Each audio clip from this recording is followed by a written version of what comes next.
کچھ اور مذہب ہے جو یہ کہتے ہیں کہ پریگننسی جب عورت حمل سے ہوتی ہے یہ ایک خدا کے طرف سے ان کے لیے ایک شراپ ہے، کرس ہے. اور دوسری مذہب کی کتاب میں لکھا ہوا ہے کہ this is a curse on the woman that she shall bear labour pains, اور وہ بہت تکلیف سے بچے کو جنیں گی. دیگر مذاہب کے حساب سے عورت کے اوپر شراپ ہے اور حمل سے جب وہ بچے کو جنمیں گی اور پیدا کریں گی اس کو تکلیف ہوگی، یہ اس کے لیے شراپ ہے. اسلام قطعی اس کو نہیں مانتا. اسلام کے نزدیک عورت کا درجہ حمل کی وجہ سے اونچا ہوتا ہے. Due to pregnancy the status of the woman is reason. اور اللہ تعالیٰ فرماتے ہیں سورہ نساء میں سورہ نمبر 4 آیت نمبر 1 میں کہ اس کوکھ کی عزت کرو جس نے تمہیں جنم دیا. اور اللہ تعالیٰ فرماتے سورہ لقمان میں سورہ نمبر 31 آیت نمبر 14 میں کہ ہم نے سارے انسانوں سے کہا ہے کہ اپنے والدین سے اچھا سلوک کرو. اور آپ کی والدہ، آپ کی ماں نے بہت تکلیف سے آپ کو جنم دیا اور 2 سال تک دودھ پلائے.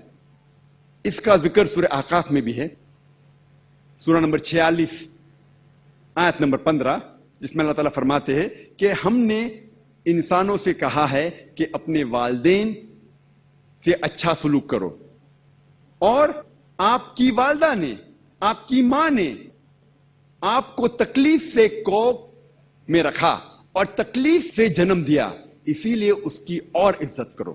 اسلام میں پریگننسی کی وجہ سے، حمل کی وجہ سے عورت کی عزت اور زیادہ ہے.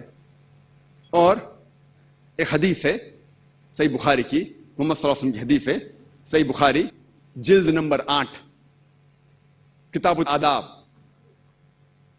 چیپٹر نمبر 2 حدیث نمبر 2. ایک شخص محمد صلی اللہ علیہ وسلم کے پاس آتے ہیں اور پوچھتے ہیں کہ سارے جہاں میں کون سا انسان ہے جس کے ساتھ سب سے اچھا سلوک کرنا چاہیے، کمپیشن اور لو کرنا چاہیے. اللہ کے رسول محمد صلی اللہ علیہ وسلم فرماتے تیری ماں. پھر وہ شخص پوچھتا ہے اس کے بعد کون؟ پھر وہ کہتے ہیں تیری ماں. اس کے بعد کون؟ پھر محمد صلی اللہ علیہ وسلم پھر سے کہتے ہیں تیری ماں. وہ شخص پوچھتا ہے اس کے بعد کون؟ پھر محمد صلی اللہ علیہ وسلم کہتے ہیں تیرے والد، تیرا باپ، تیرا پتا. اس سے یہ ظاہر ہوتا ہے کہ 75% 3/4 حصہ کمپیشن، لو، عزت کا جاتا ہے والدہ کو، ماں کو. پاؤ حصہ جاتا ہے والد کو، پتا کو.